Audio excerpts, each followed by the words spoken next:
Welcome back to my channel. বন্ধুরা, কেমন আছো তোমরা সবাই? আশা করব যে যেখান থেকে আজকে আমার এই ভিডিওটি দেখছো সকলেই সুস্থ ও ভালো আছো। তোমাদের আশীর্বাদ আর অনেক অনেক ভালোবাসা নিয়ে আমিও ভালোই আছি। কথায় বলে যেমন পরিশ্রম করা যায় তেমনই নাকি ফল পাওয়া যায়। এটা কিন্তু সত্যি, কম বেশি এই কথাটা আমরা সবাই শুনেছি। আরেকটা কথা হলো, পরিশ্রম যে যেমন করব তেমন ফল তো পাবো অবশ্যই, কিন্তু সেটা কে কখন পাবো সেটা কিন্তু নিশ্চিত করে উপরওয়ালা। যেমন মনে করো আমিও পরিশ্রম করছি ইউটিউবে, তুমিও পরিশ্রম করছো ইউটিউবে, দুইজনেই কিন্তু নিজের বেস্ট দেওয়ার চেষ্টা করছি ইউটিউবে ভিডিও করাতে। কিন্তু হয়তো আমি রেজাল্টটা একটু তাড়াতাড়ি পেলাম, মানে ইউটিউবে যেই আশাতে আমি ভিডিও করছি সেই ফলটা হয়তো আমি তাড়াতাড়ি পেলাম, তুমি হয়তো কিছুদিন পরে পেলে, বা আমি হয়তো একটু দেরিতে পেলাম কিন্তু তুমি আমার অনেক আগেই কিন্তু তোমার কর্মের ফল বা তোমার পরিশ্রমের ফল পেয়ে গেলে। তাহলে এটাই বোঝা যায় যে পরিশ্রম কিন্তু আমাদের সবাইকেই করতে হবে, কিন্তু তার ফলটা কে কখন পাবো সেটা কিন্তু বলা বড়ই মুশকিল। সেটা সম্পূর্ণ ঈশ্বরের হাতে, ভগবানের হাতে। সে নিশ্চিত একটা সময় ঠিক করে রেখেছে যে সেই সময়টাই তোমার জীবনে সাকসেস আসবে, বা তুমি যেই জিনিসের আশায় বা যার আশায় কাজটা করছো, পরিশ্রমটা করছো, তার ফল তুমি ঠিক সময় মতন পাবে, বা ঈশ্বর ঠিক সঠিক সময় মতন আমাদের পরিশ্রমের ফল আমাদেরকে অবশ্যই দেবে।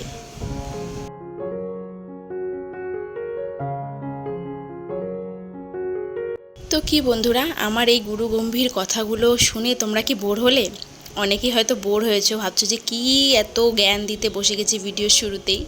তো এই কথাগুলো কেন বলছি আশা করি বুঝতে পারছো। যারা ইউটিউব নিয়ে কাজ করতে চাইছো, এগোতে চাইছো, বারবার করে বলছো দিদি সাপোর্ট করো, চ্যানেলে ভিউজ আসছে না, কোনো রকম রেসপন্স পাচ্ছি না, কিছুতেই কিছু হচ্ছে না, তাদের জন্য বলছি পরিশ্রম তোমাকে করতেই হবে। তোমার হয়তো সঠিক সময়টা এখনও এসে পৌঁছায়নি, তাই তার ফল তুমি পাচ্ছ না।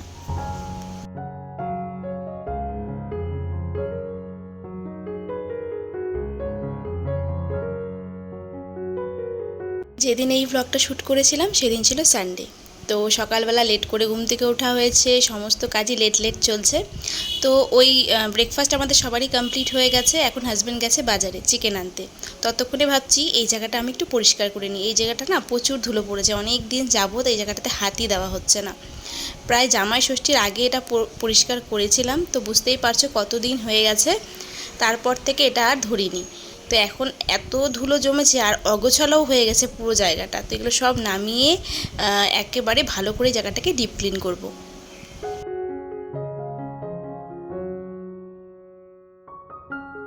তো চলো বন্ধুরা, যেই কথাটা আজকে বলবো ভাবছি ভিডিওতে সেই কথাটাই বলি। তোমরা অনেকেই ভাবো না যে এখনও সাকসেস পাচ্ছি না, ভিডিওতে ভিউজ আসছে না, কোনো রকম কোনো কিছু দেখতে পাচ্ছি না, কোনো গ্রো দেখতে পাচ্ছি না চ্যানেলের, এগুলো বলে নিজেরা হাঁপিয়ে ওঠো, অধৈর্য হয়ে যাও। সেটা হওয়াটাই স্বাভাবিক, আমিও হয়ে যাই মাঝে মধ্যেই। তো ওই যে বললাম সঠিক সময়ের অপেক্ষা অবশ্যই করতে হবে, কিন্তু তাই বলে হাল ছেড়ে দিলে চলবে না বন্ধু। কারণ এই জায়গাটা এমন একটা প্ল্যাটফর্ম, তুমি যে কোনো একটা মানে ব্যবসা করো, চাকরি করো, সেখানে না তুমি কিছু হলেও শুরু থেকেই হয়তো আর্নিং করতে পারবে, বা তোমার লসও হতে পারে, কিছু একটা হবে। কিন্তু এই যে ইউটিউবে ভিডিও করার প্রফেশনটা এমন, তুমি কিন্তু মানে বছর দুয়েক ভিডিও বা বছর তিনেক ভিডিও করে যাও, তোমার কিন্তু 1 টাকাও আর্নিং হতে নাও পারে, বা তোমার 6 মাসের মধ্যেও তোমার অনেক টাকা ইনকাম হতে পারে। এই জায়গাটা বড়ই মানে বোঝা মুশকিল, কার কখন কিভাবে গ্রো করবে। যখন দিনের পর দিন ভিডিও দিতে দিতে আমরা ক্লান্ত হয়ে পড়ি, দেখি চ্যানেলে কোনো রকম গ্রো নেই, তখন কিন্তু আমরা নিজে থেকেই ভিডিওর কোয়ালিটিগুলো নিজে হাতে খারাপ করতে থাকি। তো সেই কারণে কিন্তু আরও কিন্তু আমাদের চ্যানেলটা মানে খারাপ হয়ে যায়। সেটা করলে কিন্তু চলবে না। এবং শুরু থেকেই চ্যানেল যখন তোমার গ্রো করবে, তার আগে যখন শুরুর দিক থেকে ভিডিওগুলো করছো, সব প্রথম থেকে কিন্তু তোমার চ্যানেলের প্রতি বিশেষ নজর রাখা দরকার, ভিডিওর কোয়ালিটির দিকে বিশেষ যত্ন নেওয়া দরকার। দাঁড়াও বলছি আর কি কি করতে হবে। তার আগে দেখিয়ে দিই যে বর বাজারে গেছিলো, বাজার থেকে চিকেন তো এনেছেই, তার সাথে আর কি কি এনেছে মানে আমি আনতে বলেছিলাম আর কি। তো এই দেখো, এটা হচ্ছে চিয়া সিড। তো তোমরা অনেকেই খাও এবং ইউটিউবে তো এখন দেখি প্রচুর মানুষ ওয়েট লসের জন্য তো ডায়েটে চিয়া সিড খাচ্ছে।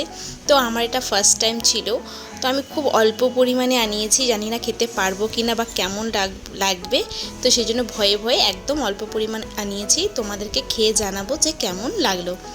আর ওটস আনতে বলেছিলাম, রোল ওটস আর কি, তো এটা মশলা ওটস নিয়ে এসছে, তো যাই হোক বাদ দাও। আর সাথে এখন যেহেতু রোজ আমি কিশমিশ ভেজানো জল খাচ্ছি, তো সেই জন্য বেশ কিছুটা কিশমিশও আনতে বলেছিলাম। তো এই দেখো কতটা কিশমিশ এনেছে, এবং কিশমিশগুলো না বেশ বড় বড় ছিল। এর আগের বার যে কিশমিশটা এনেছিল সেগুলো একদম ছোট্ট ছোট, আর এগুলো দেখো বেশ লম্বা লম্বা। তো চলো এখন রান্নাঘরে চলে যাই, রান্না বান্না করি আর তোমাদের সাথে এই ভিডিও রিলেটেড গল্পগুলো করতে থাকি।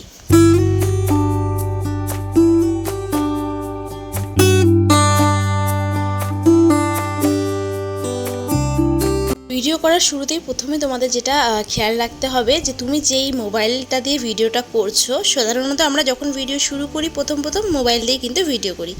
তো ভিডিও করছো তার ক্যামেরা কোয়ালিটিটা কেমন, মোটামুটি কিন্তু একটু ভালো কোয়ালিটিপূর্ণ ক্যামেরাটা চাই, কারণ এখন না ইউটিউবে কম্পিটিশন প্রচুর।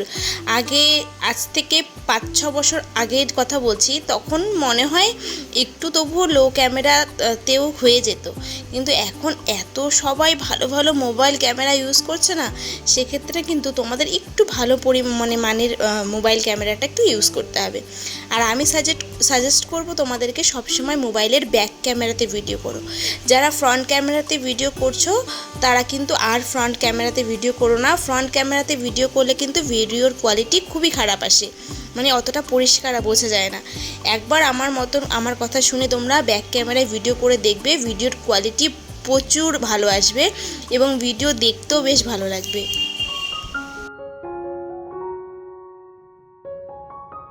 তো এখানে চিকেনটাকে ধুয়ে পরিষ্কার করে ভালো করে তারপরে সব কিছু মশলাপাতি দিয়ে একেবারে ম্যারিনেট করে বেশ কিছুক্ষণ রেখে দেব।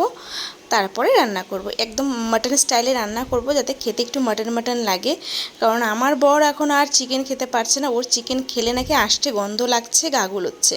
তো সেই জন্য একটু টক দই দিয়ে মাটনের মতন করে রান্না করব ভাবছি। আর পটল ভেজে নিয়েছিলাম, আর সাথে যে কালকে এতটা ডাল বেঁচেছে দেখতেই পাচ্ছ। আর প্রথমেই দেখালাম যে আমের চাটনি করেছি। তো আজকে দুপুরে লাঞ্চের মেনু এই চিকেন, পটল ভাজা আর ডাল। তো চলো তারপরে আসল কথায় আসি। তারপরে বলবো, যখন আমরা ব্যাক ক্যামেরায় ভিডিও করব তখন কিন্তু আমাদের সময় অনেকটা বেশি লাগবে, কারণ আমাদের বারবার করে কিন্তু চেক করতে হবে আমরা ভিডিওর যেই পার্টটা দেখাতে চাচ্ছি, আমি এখন রান্না করছি, তো আমি এখন এই রান্নাটা দেখাবো, তো আমাদের ভালো করে এমন পজিশনে ক্যামেরাটা সেট করতে হবে যাতে চারিদিকটা দেখতে একটু সুন্দর লাগে এবং ঠিকঠাক বোঝা যায় যে আমি কি দেখাতে চাইছি, কি বোঝাতে চাইছি। ব্যাক ক্যামেরায় যেহেতু ভিডিও করছি সেহেতু কিন্তু আমাদের বারবার গিয়ে চেক করতে হবে। যেহেতু আমাদের কাছে তো কোনো ক্যামেরাম্যান নেই, পুরোটাই আমরা একা হাতে করব, সেই জন্য কিন্তু অনেকটা টাইম কনজিউমিং ব্যাপার হয়ে যাবে, তোমাদের সময় কিন্তু অনেকটা লাগবে, সেই জন্য কিন্তু ধৈর্য রাখতে হবে। তাই বলে হুড়পাড় করে একটা ভিডিও করে দিলাম, ধুর দেখা যাচ্ছে কি না কোনো ব্যাপার না, যেরকম তেরকম করে দিলাম, থাক হয়েছে ভিডিও, ব্যাস ভয়েস ওভার দিয়ে ছেড়ে দিলাম, এরকম করলে হবে না। কিন্তু ভিডিওর কোয়ালিটি সব দিকে খেয়াল রাখতে হবে এবং ভিডিওর কি দেখাতে চাইছো সেটা কিন্তু স্পষ্ট করে বোঝাতে হবে। তো দেখো এখন খাওয়া দাওয়ার পর বিকেলে আমরা একটু বেরোচ্ছিলাম মার্কেটের দিকে শপিং করব বলে। মা মেয়ে রেডি হয়ে গেছি, মানে 3 জনে মিলেই যাব শপিং মলে, কিছু কেনাকাটি করার আছে। তো চলো তোমাদেরকেও সাথে নিয়ে যাই।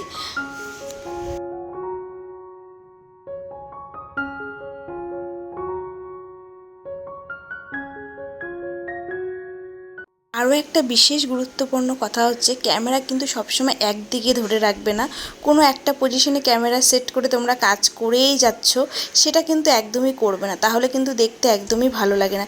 একটু ক্যামেরার যে কাজটাই করো, সেটা হচ্ছে ঘর মোছা হোক, ঝাড়ু দেওয়া হোক বা বাসন মাজাই হোক না কেন, ক্যামেরার অ্যাঙ্গেলিং একটু পজিশনটা একটু মাঝে মধ্যে চেঞ্জ করে করার চেষ্টা করো, দেখবে বেশ সুন্দর লাগবে ভিডিওগুলো। তো চলো অনেক কিছু বললাম, আশা করি অনেকেই ব্যাপারগুলো জানো, হয়তো বলবে যে এগুলো বলার কিছু নেই, কিন্তু হ্যাঁ অনেকেই কিন্তু এগুলো জানো না, এগুলো কিন্তু তোমরা মেনটেন করো না বলে কিন্তু ভিডিওর কোয়ালিটিগুলো ভালো হয় না। তো চলো এখন টুকটাক আমরা চয়েস করে নিই, ট্রায়াল রুমে চলে এসেছি। আপাতত মেয়ের জন্য শপিং করতে এসেছিলাম, ও ডান্স ক্লাসে ওকে অ্যাডমিশন করিয়েছি, তো কিছু ড্রেস কেনার ছিল, তো সেইগুলোই কিনছিলাম। তো কোন কোন ড্রেসটা ওর জন্য নিয়েছি সেগুলো না হয় নেক্সট ভিডিওতে তোমাদের সাথে শেয়ার করব। আজকে এখানেই বিদায় নিচ্ছি। সবাই সুস্থ থেকো, ভালো থেকো, টাটা।